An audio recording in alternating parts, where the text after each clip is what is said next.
Bossing Vic Soto, wala daw pagkakaiba kay Vice Ganda dahil sa ginawa nito kay Roel Carino.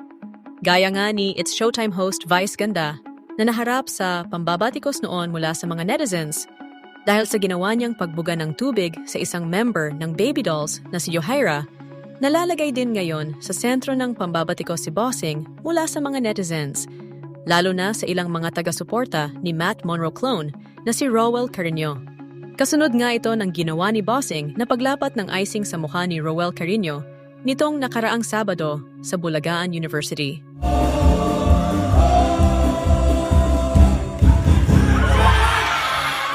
Hindi nga nagustuhan ng ilan sa mga panatiko ni Roel ang ginawang niya ni Bossing. Para sa kanila ay hindi daw ito isang magandang biro, lalo pa nga daw ay may kondisyon si Roel.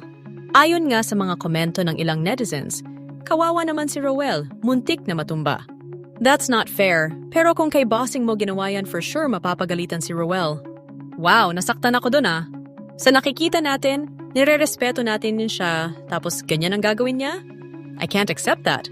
Ginagawa laughingstock si Roel. Magawa kaya niya yun kay Bimby?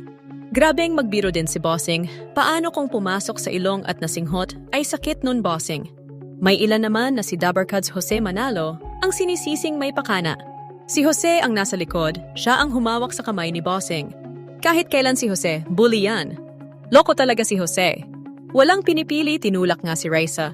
Siyempre, may ilan naman na nakakaunawa ng pangyayari at naiintindihan na pawang katuwaan lang naman ang ginawa ni Bossing.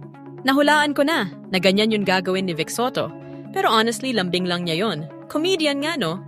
Okay lang yan, naglambing si Bossing kay Bunso. Masaya naman, okay lang yan kay Bunso basta si Bossing.